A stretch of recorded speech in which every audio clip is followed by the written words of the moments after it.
newborn appearances and procedures. This will help to make you a little bit more comfortable with all of the different cares that we are doing for them right after delivery.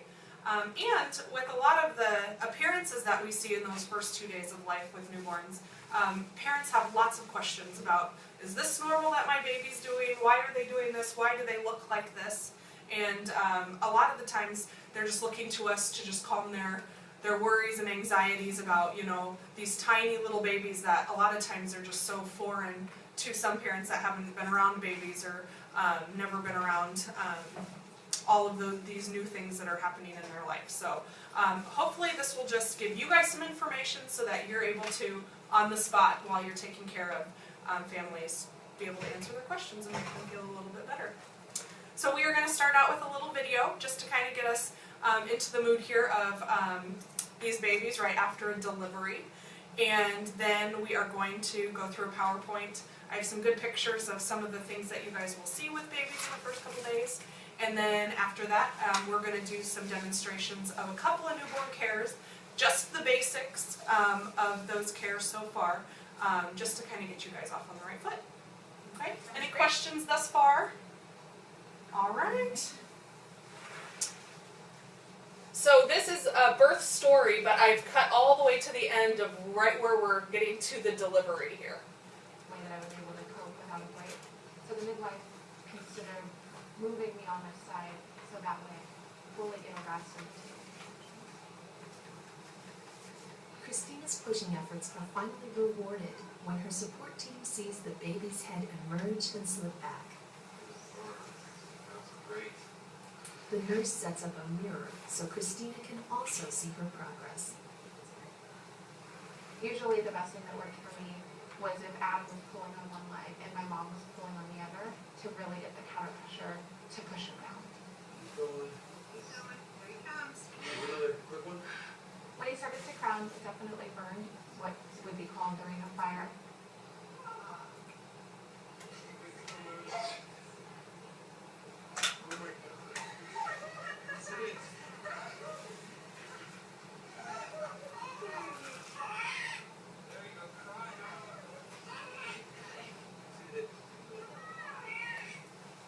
The bonding process right after he was born, to me, is something that you can't replace between a mother and a child. It's something that you could never imagine.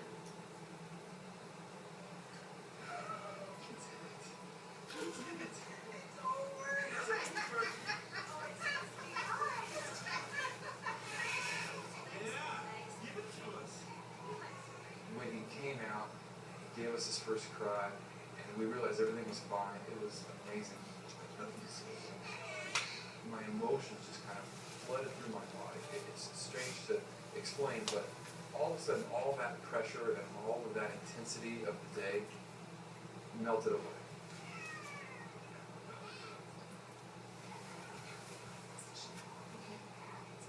Breastfeeding for the first time was awesome. He was actually great. He latched on right away, had no problems.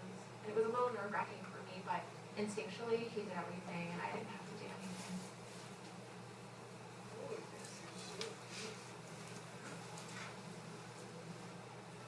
I didn't develop a bond with him right away. It took a little while. When he looks at me now, and he gives me facial expressions, and I can see that this is a little human that depends on me. And that's when the bonding started for me. It wasn't right away. The whole pregnancy, preparing for childbirth and going through it, it's really made our relationship very strong. There's no words to explain how our bond has increased because we depended on each other. The entire labor process to me was the hardest thing that I've ever done in my life. But I do know that it's the best thing that I've ever done. I wanted to know internally that I could do something like that, just trust in my body and just go through the natural process of how your body is supposed to work, and it was an amazing experience. I finally feel like my family's complete. They're cute. Super cute. Yes, very cute. Okay, so there are a few reasons why I wanted you guys to see the very end of that video. One, kind of gets us in the mood of where we are with our patients. And not only that, but it totally reminds you of everything they have just been through. So,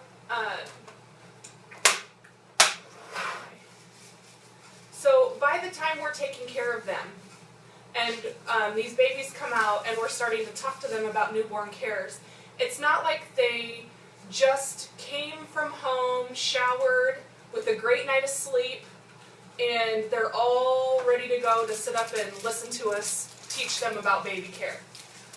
By the time we see them, they are very tired.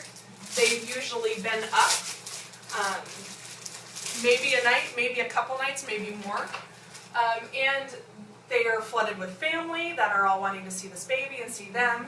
Mom and usually dad too haven't really eaten a whole lot in the last 24 hours, so they got a lot going on. So they may need things repeated to them. They may need things just kind of taught in a way that's very easy for them to understand, not medically like we may go about talking about certain things. So, okay, so now we're going to just look through a PowerPoint presentation of some normal appearances and things that we'll see with our babies in the first couple days. You guys have had now a couple labors. You've done a couple labors and helped out with a couple labors yourselves. How have those in general gone for you? Like, how was the experience of just helping mom and dad labor so far? Mine were both great. Great? Mine both had issues.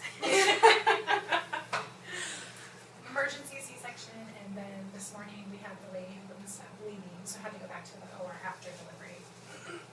Okay. And Tess, you've had more of kind of like I a have nice, two natural really flow. nice, I know. low-key labors. Okay, very good. And what did you guys think about the moms with their support people, the relationship between them, and were they good relationships? Do you feel like they're supportive for helping with baby cares, or not so much? And the moms depend on their support system through it. You feel the same way? Very good. Were they first-time moms or have other kids at home? Both first time moms. Okay. How about yours, Tess? Was yours first-timers? One was a third baby, Okay, and this one today was the first. very good. Okay, Can I help you? Can I help you? so the first thing we're going to look at here is vernix, okay? This we see on those babies right after they come out, right? And this is pretty much what they look like. They're kind of covered in white, very buttery, cheesy-like substance, okay? Any guesses? Do you guys know why they're covered in vernix, or what that might be an indication of when they come out? Is it some sort of protection? Very good, yes. Actually, vernix is. It covers the baby's skin. It's secreted by the sebaceous glands, or the baby's sebaceous glands in utero, and it is protecting that baby's skin. They are in water, in that amniotic fluid, for almost 10 months, and they would just look raisin-like, just like we would if we're in the tub too long, if they didn't have something to protect their skin while they're inside. Now, naturally, vernix, as a mom nears her due date, that vernix is going to start absorbing back into the fluid, okay? So if you have a term baby right at 40 weeks-ish, they probably won't have a whole lot of vernix on them at all, okay? Especially post-dates, if you have a mom that's overdue, probably are not going to see any vernix. However, if you have an early baby, that's when you're going to see a lot more vernix. And it's always interesting sometimes when you think you have a post-dates baby, and if they come out with a bunch of vernix all over them, those dates might not have been right, because that's a good indication that that baby's probably still just a little bit early. Okay? An interesting thing about vernix, it is a skin protectant. So, although when babies come out, we put them on mom's chest and we start stimulating them with towels and blankets, and some of that vernix does get rubbed off. However, it's not important to rub that vernix off. It is such a good protectant for their skin, and it can stay. It's okay. When we give them baths, we gently will try to kind of help wash them a bit, but we don't need to scrub them to get that vernix off. It'll absorb back into their Because skin. I had babies that I couldn't get it without, and I didn't want to scrub. Exactly. You don't want to scrub their sensitive little Right. skin. Yes, and it's okay. okay that it stays on there. And if you tell parents what it protects their skin, and it'll make their skin really soft and protected from like that dry cracking and peeling, usually they're absolutely fine with it staying on the baby. So, and it will absorb on its own, it eventually will come off. Okay. Next on our list here, so that's Vernix. All the head molding, and where does the head molding come from when they come out? Vagina formation. Yes, from babies that sit in the birth canal for a long time. So the longer a mom labors, or the longer that head has been engaged in the pelvis, the worse their head molding is going to be. When we have our pre-sip moms that come in and deliver right away, those babies will have beautiful little round heads because they never had to sit anywhere where all of their little plates in their heads had to mold and fuse together. Because as you know, babies, they just have those 5 little plates in their head that all can mold and move so that they can fit through the birth canal. Then, within 24 to 48 hours after they come out, they'll move right back to where they were, and the baby's head will look normal. And that's good to know. A lot of parents, their first question is, how long is their head going to look like that? So 24 hours, it's amazing how different their head looks already. And with head molding, I always am interested, you know, if you have somebody that had a hard time dilating or had just a very long process and you're wondering what the holdup was, depending on what shape their head is, you can tell the presenting area into their mom's pelvis. So you know that if it's not straight back like that and it's kind of off to one side, it's like, well, that's why. Their head wasn't in the most perfect position and it takes them longer to come down. If it's not more right straight up on the top like that. So, but it does not take long to go away, so that's good. And that's what those little cute hats are for. You just put a hat on that little head and they can't even see it. Okay, next is acrocyanosis. Did you guys see this at all in your babies that you've had? It's kind of a blue discoloration of their hands and feet. Some babies have this when they are born, some babies don't. It's not harmful to baby. Basically, with baby circulation, all that blood is circulating first in the trunk of their body and in their brain. It eventually makes its way out to the hands and feet. Some babies do that right away. Some babies, it takes them hours to get that blood everywhere that it needs to go. So we just kind of watch it. If you're worried about circulation, where's another place for circulation on a baby if their hands and feet are a little dusky that we could look to make sure they're well oxygenated? Exactly. You want to look at their lips. Look at their lips and around their mouth. That is the first place. If they've got pink lips, circulation-wise and blood oxygen-wise, they're doing okay. The rest of their body, it's hard to tell sometimes because, especially if babies come out fast, in their head and in their face, they may be bruised. Or with acrocyanosis, they may just look dusky for a while. So check their mouth, make sure that looks pink, and then if all else fails, you can always throw pulse ox on babies, and we can check that way too.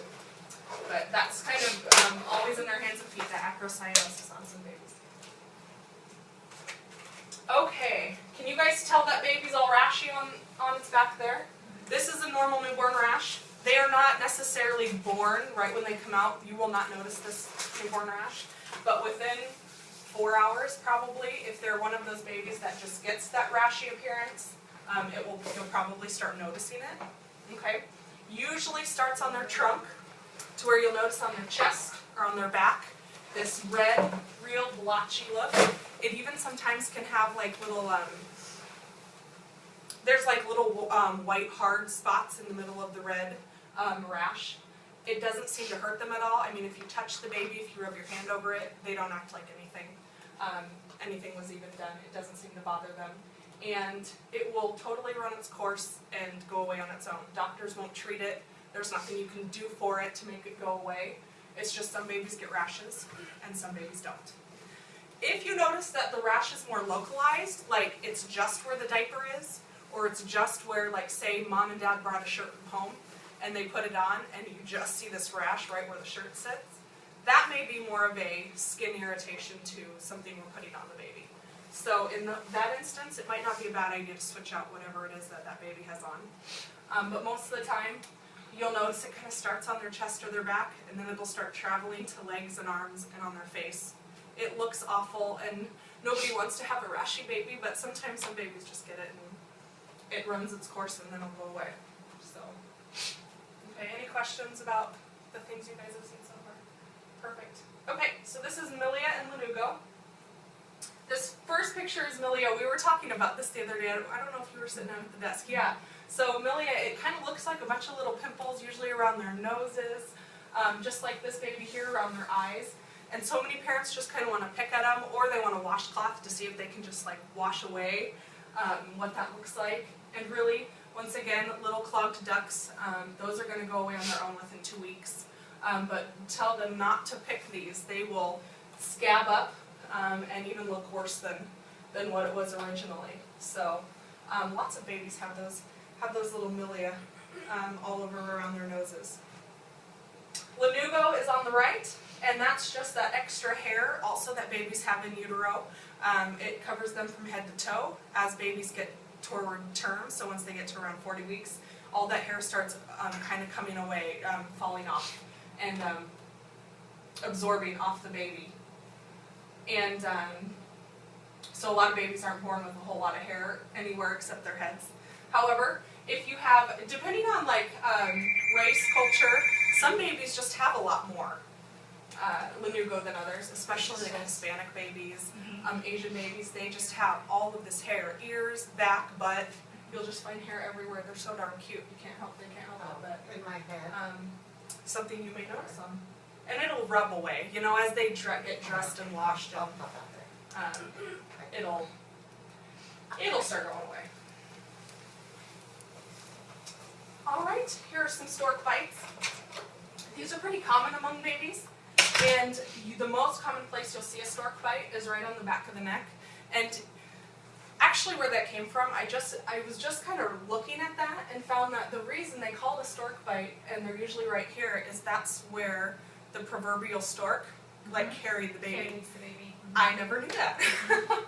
So that's why they're usually on the back of their neck like that. But most of the time, or a lot of times too, you'll also see them like right down their foreheads, above their eyes. Always kind of, it seems like by their eyebrows. They have all kinds of those red marks.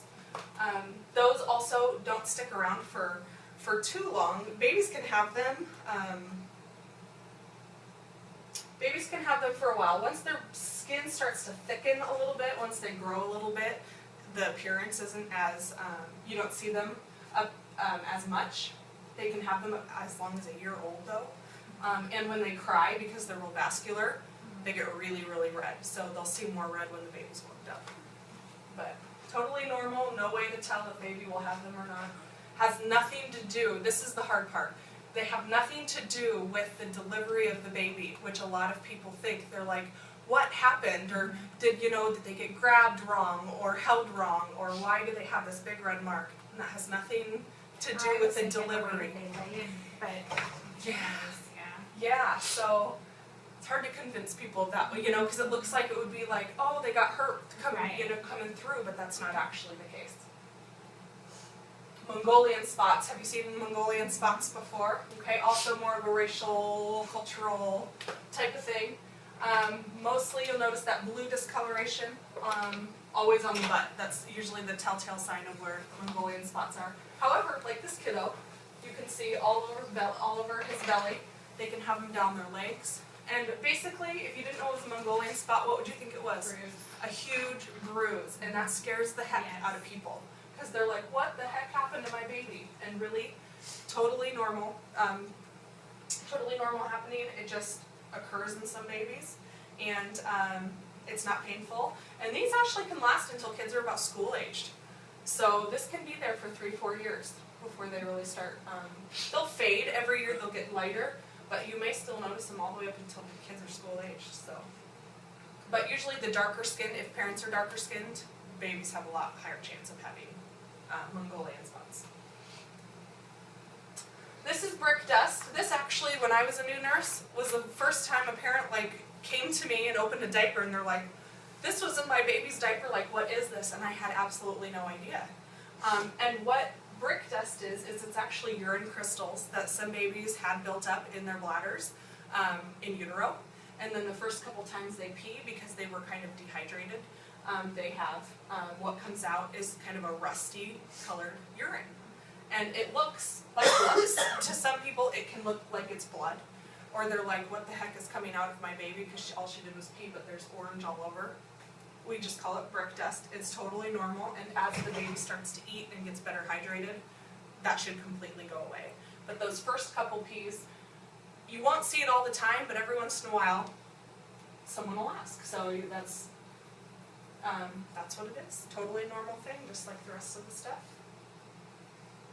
It goes away on its own. All right, well, unlike vernix that we see with our early babies, our late babies that are post dates may look more like this. They look so dry from head to toe. Mostly in their feet usually is where it gets the worst, but up their legs and their bellies just looks like, oh, it just looks so dry.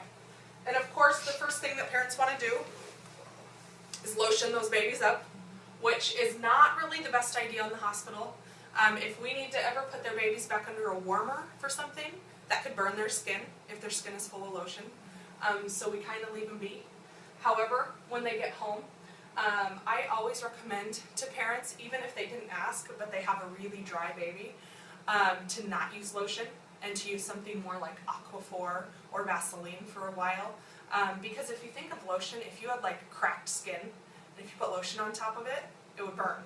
It would, and it's probably not a good idea. So if you put lotion all over this baby and they have any areas that are really cracked, you're gonna burn. It's just gonna not feel very good. It'll probably burn them. So I would start with something that's just more of a moisturizer, but not a lotion, until they. And that skin, that top skin that's really dry, will kind of peel away, and baby will have that nice smooth appearance again. But it looks pretty awful, and definitely when they get home, they do need to be lubed up with some Aquaphor or something like that. Also, swollen genitals. Okay, so a lot of moms' hormones are still in the baby when baby comes out.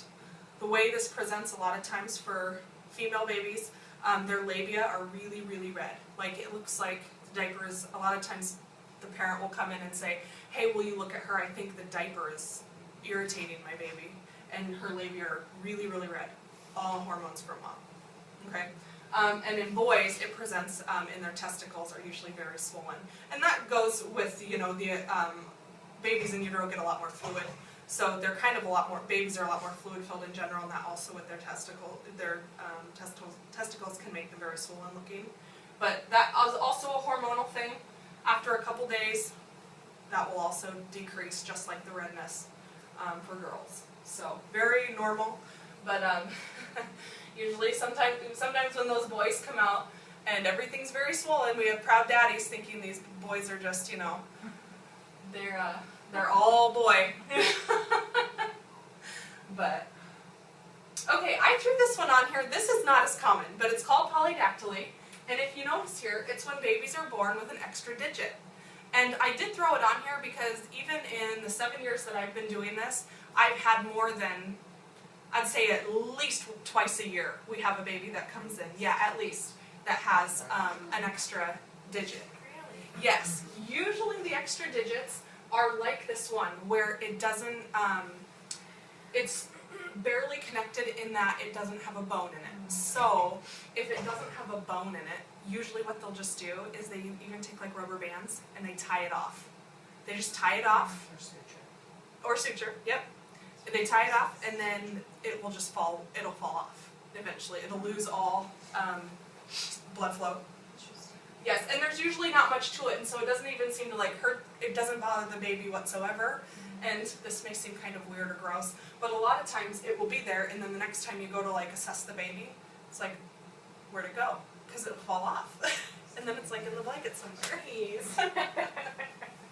Yeah, so you have to be a little careful, but it's not that uncommon. When they do have digits that actually have bones, and it's like a whole nother digit, those usually are surgically removed later. But not that uncommon. And usually in the fingers, not as often in the toes. Yeah, not a lot in the toes, but in the hands, pretty common. And usually, just like, since we have two, usually if there's one on one side, they've also got one on the other side. So, that's polydactyly. Okay, so now we'll talk a little bit about skin to skin. which obviously is very important. We encourage all moms and dads to be skin to skin. As you can see, I put a dad on there too because they need to be doing skin to skin with their babies just like mom. Okay? Skin to skin has so many things that we are encouraging. The reason that we're wanting moms to be skin to skin, right away after birth, baby is getting comforted by the one smell that they've always known. They're warm, they smell their mom, they're taking in mom's bacteria, that natural bacteria that mom has that's helping their immune system. That automatically comes from the skin for moms. Their blood sugars stabilize, skin to skin. They have less stress. It helps mom's milk production go up, even with baby skin to skin. Baby doesn't even have to be sucking or breastfeeding for it to help their milk supply come in. Okay? And there have been many studies that have proven that babies that spend more time skin to skin actually do cry less. So, it's usually the first thing when you are taking care of a family that has a very, very fussy baby. That is the number one thing I'm doing every single time. That's the first thing that you need to do is, when's the last time you had that baby right on your chest? Would you mind if we just undressed her and just put her on your chest for a little bit? She's going to hear mom's heartbeat. She's going to smell mom. She's going to know that that's, that's her place to be, and that is usually the number one thing that will calm babies down. So, and of course, like I said, you can always do skin to skin with dad, but especially in those first couple days, as I'm sure you see too, there's nothing like mom. They want to be right on mom's chest. And with breastfeeding, which we're encouraging also, that gets them right ready to breastfeed and be helping mom's milk supply, even if they are just skin to skin or kind of getting down to breast. So, very good. Have you guys noticed that in your last couple labors that we've been? Did you try to do that with your labors? Try to get that baby right on mom's chest? They took both my babies. Well, the one was a C-section. Right. And the one was early, so they wanted to make sure that they were breathing. And that makes it more difficult when they're early because we talk and talk and talk about how important skin to skin is, and then when you usually have parents who want to do it and then they can't. And then they're wondering, oh my gosh, they just told me all the wonderful things that skin to skin does, and now I can't even do it right away. But if their baby goes to the NICU, they can do it there. Yes. And a lot of times they do let babies that are premature and we know are going to the NICU, a lot of times they'll even let them stay. Coming With their here moms. and seeing that skin to skin thing is so new to me. Like, I was never even talked to about that when I had kids. I think it's amazing and a nice idea, and I wish I would have known back And then. if you ever get a chance to watch the breast crawl video too, Yep. search that on the web. It's fabulous and it's not Photoshop. It's really cool. It's just, It is so cool, and it is such a natural, wonderful way for baby to come into the world yeah. and to not be stressed in this cold. Regardless, It's very regardless cool. of what way they are feeding, it's still really important. Yeah. Yep. Absolutely. And skin to skin means without the bra on. Okay, and then that naturally, we're not, with breastfeeding and baby feeding in general, we could do a 2-day class on that alone. So we are just touching on the fact that this is something that we are talking with our parents about right after birth. And during their postpartum stay, a lot of what it is, their focus is usually breastfeeding or baby feedings. So it's important to kind of have just a little idea of how often we're supposed to be feeding our babies and how much we're supposed to be feeding our babies. For our breastfed babies, obviously, we can't see how much colostrum or breast milk is coming out of a breast. However, we do know that once baby gets latched on, a good latch on with a couple sucks up to an hour of sucking or longer is what we would like them to do. We would very much encourage moms to do. With our latch, with mom's latch, we want it to make sure she has a good latch on so that she doesn't have any breakdown on her nipples or anywhere on her breast. So we are constantly watching for that. We're letting her know the signs to watch for. We don't want a baby making any noise when they're eating and getting as much of her breast in their mouth as we can during their feedings so that she can not get asked, try to stay as pain-free or not get as sore. But like we kind of said, as much skin to skin as we can get, we want baby eating at least every 2 to 3 hours. We want baby to lead that a little bit more, to where if they want to eat more often, we want to encourage that. But at least every 2 to 3 hours, they need to be undressing their babies, getting them skin to skin with them, and attempting to feed their babies. Okay. Same with formula. We want them to be attempting, every 3 hours or so, they can attempt to feed with the bottle. Obviously, babies get more volume with the bottles, so they may not be as hungry in between. Some are still. But with those first feedings, we just kind of see how baby does. We give them 10 to 15 mils of formula or so. Make sure mom knows to pat them good, and just see if they're satisfied, see how they do.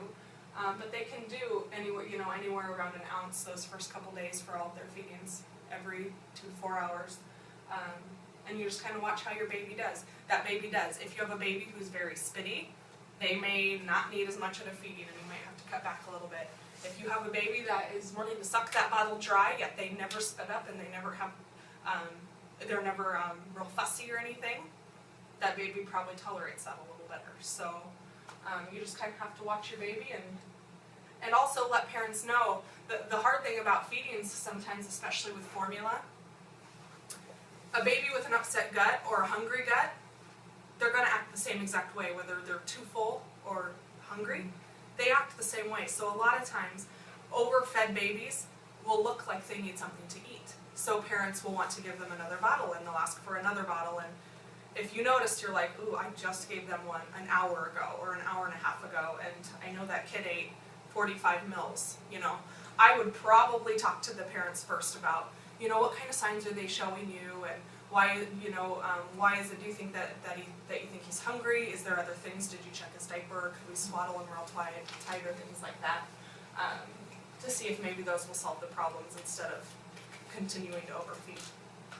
Okay, and if you notice also that the baby stools are starting to get real watery, they've kind of moved past the meconium and are now looking real watery, that might also be a sign they're getting too much to eat.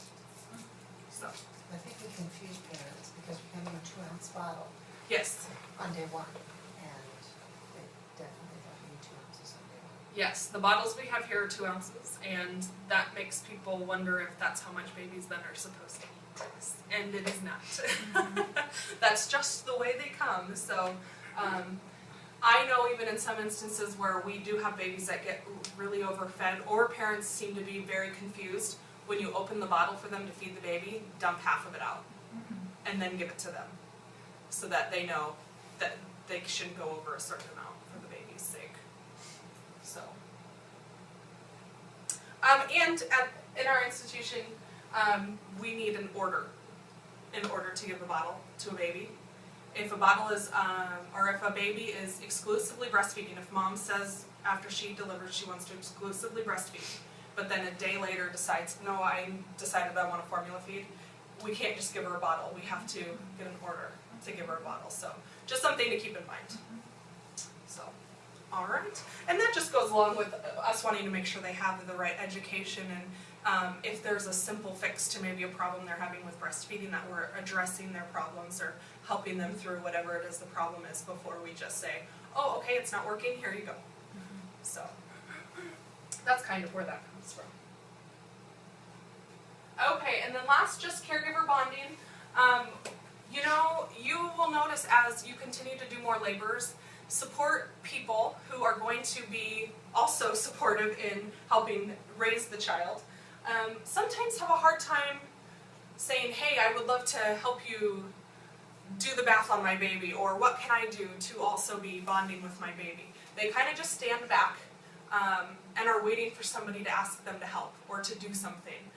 Especially if mom's kind of having more of a stressful labor or a very painful labor, and the support partners are kind of like, I have no idea what my place is here. And you'll find that even with labor, when you're the labor nurse and you're helping mom change positions or needing someone to hold a leg. There may be someone in the room who would love to do it. They're just waiting for someone to ask them because they feel too awkward being like, hey, I want to help. So the same thing with baby cares. A lot of times we get in our natural flow of getting our stuff done, and we'll be like, oh, it's time for the baby's bath, and we'll just go over and do it. And there may have been a dad that was like really wanting to have helped her do it. So I always just, get familiar with who's in the room and say, it's time for the baby's bath. Is that something, were you wanting to help me? I would be more than happy to guide you through it. Or any of those other cares, or especially skin to skin. After moms with C-sections, if they're really nauseated or not really feeling good or not really in a place where they're ready for skin to skin, be like, hey Dad, any way you're willing to get this baby skin to skin with you, because that would be such a great bonding experience for you and your baby, and they'll get to know you better, and it'll help them, feel less stressed, and their blood sugars stay more stable, and then they can't really say no. And it's so wonderful for the baby, so. Always keep them in mind. It seems like, especially when you have quiet ones through the labor, they're going to be quiet afterwards, and they may be thinking all kinds of things they'd love to do, and they just never say it. So. Okay, any questions about all of the things that we've seen so far? Any of the things we've done? Not so far. Okay, so I am just going to demo for you here just the basics of, we're taking temperatures on our babies every 4 hours while they're in the hospital. Babies, a lot of times, will lose a lot of heat out of their heads, so that's why we always keep hats on them. We keep them double wrapped in the hospital. We keep them pretty snug while they're here especially. But we are watching their temperatures, making sure they didn't get any kind of infection from delivery, from being in utero, from any of the labor. And temperature is a good gauge for us on how baby's doing. They can't tell us if they don't feel good or if something's not really going right in their bodies, but a lot of times their temperatures will go up or down depending on how their body's doing. So, good thing to keep in mind, we just do axillary temperatures here, so we can use our thermometers. When you're doing the actual temperature, make sure you're doing parallel with baby and not just sticking it up like this. You'll get a much more accurate reading if you're kind of parallel with baby here, okay? And you could practice if you'd like to. And then also with the heel sticks, these are what we use to check our blood sugars on our babies, okay?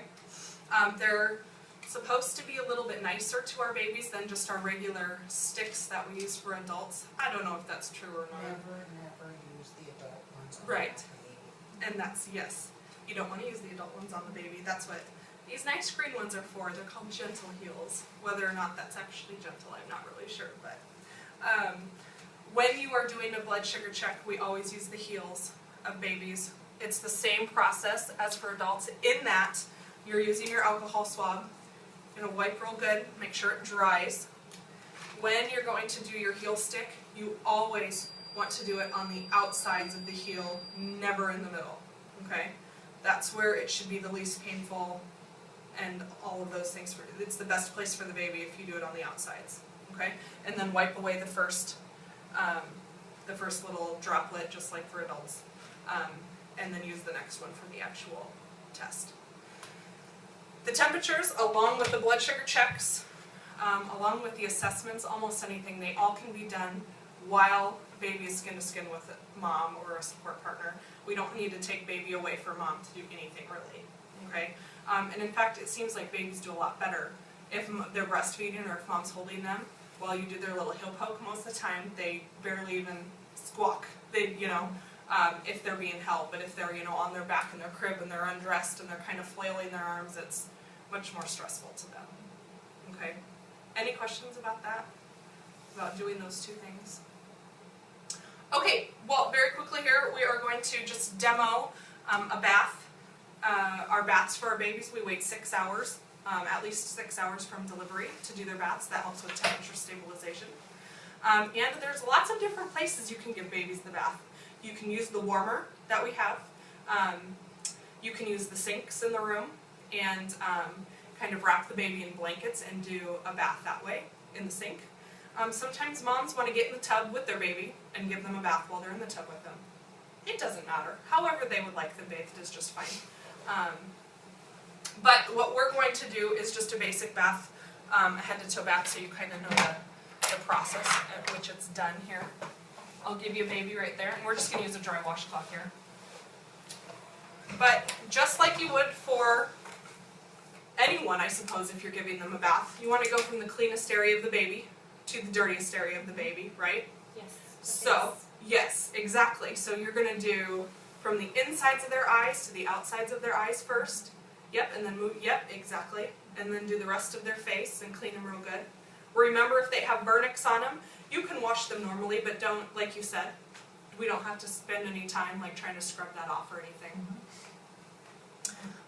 Next, part of the bath, you wanna make sure to get their neck really good. That's kind of a hard place to do because babies are very much, they kind of have their chin to their chest and it's hard to get in there most of the time.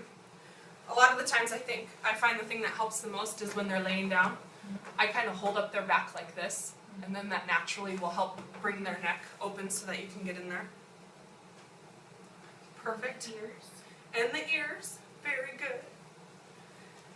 And then you'll go down to their chest and kind of wash their chest and under their arms and their arms, everything else normally, perfect.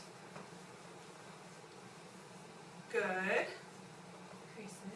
Yes, all of their creases. And they're not, you know, it takes a little bit to get their little hands up, and they're always so Uh-huh, used to because having their they're fists closed, and they don't usually flail their arms, so even having them open up their arms is a little workout for them. And then you do their legs. Legs. Yep, back and legs before you do, then you do the diaper area last. And for girls, always a good reminder to tell parents, front to back with wiping and cleaning of any kind. With boys, you don't have to be as stringent, but you do have lots of things to move around with boys because Yeah. poop gets everywhere. So, very good. And their groin too, you'll notice that's where if they have lots of vernix, it likes to all live in their groin. So like move their legs up and good so that you can kind of get a good wash on them. And then I'll have you swaddle them here. And you know, usually during the bath, if you're not under a warmer or if they're not in the water, keep the part of their body covered that you're not washing so that it keeps the rest of their body warm. Okay. Okay, so for a swaddle, I'll give you this. You just start with one corner up. We'll let you practice here. I know you guys are already good at it, so. Oh, everybody does it differently. Yes, they do. Perfect. Oh, that's a good swaddle. That little baby, that's a good swaddle for a baby that can wiggle their arms out of anything. Perfect. I don't swallow babies with their arms down. Babies are supposed to be released. It's funny how different babies are. Some babies love it and they'll only sleep that way. Some babies have to have their arms And up. they don't ever keep their arm down that perfect. They're No. never like this, ever. Exactly. Exactly. They always wiggle to their most comfortable spot. I know when my sister had her baby, I was like, oh, I'm going to know all of these things to teach her. And I had like the perfect kind of pacifier that all the babies like. And I showed her how to do a swaddle. Her little kid came out and hated everything I showed her. Uh-huh. She was not a swaddle baby. She was not a pacifier baby. Yeah. She was not like I'm like, oh, just always, you know, put them over your legs on their tummy and just rub. She hated that. I'm like, I've just taught you nothing We're she just gonna likes. wing it here. That's right. That's right. So, okay. Any questions about bathing or about just our basic cares we kind of went through? Perfect. Okay, so last I just have a couple questions that we're going to go through just to summarize some of the things that we showed you in the PowerPoint, and we're done. So, okay. So, we already kind of talked about vernix. What's its purpose, and should we leave it on the newborn? It's not gonna hurt the newborn, it's a protection. Very good. It's a protection. Very good. 2 common areas in which a newborn may have Mongolian spots. It's back, but Perfect. Yep, exactly. What kind of a trick question? What treatment should be done for a newborn rash, a normal newborn rash? Leave it alone. Exactly. You do nothing. All right. How often should a mother do skin to skin with her newborn? As much as possible. Very good. Name 3 reasons that skin to skin contact is important. Why do we want them to do it? blood sugar Blood sugar stabilization. stabilization. Stress. Yep, less stress. And the Temp smell. stabilization. Exactly. Improve breastfeeding, decrease crying, You're good. improve infection control. That's right. There's so many things. Gives them a little immunity bubble.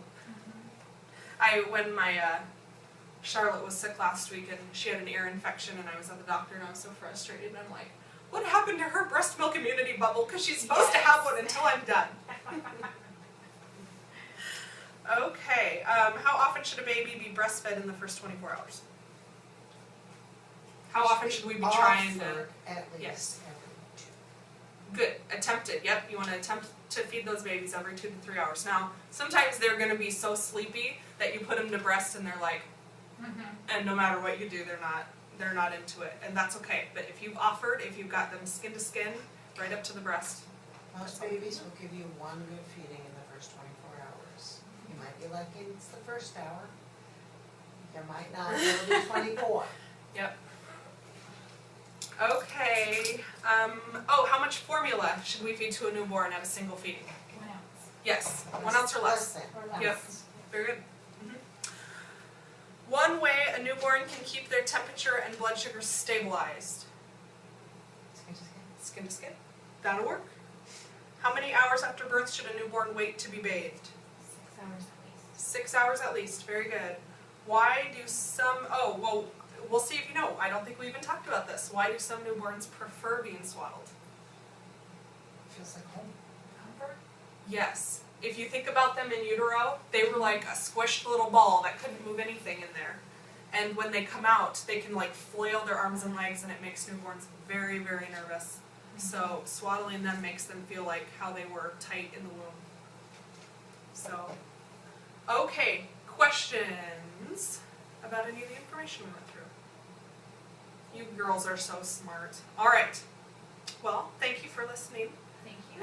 And I will probably email these PowerPoint slides to everybody, so I think they're good pictures of a lot of the things that we do here, so. All right, Thank you. Thank you.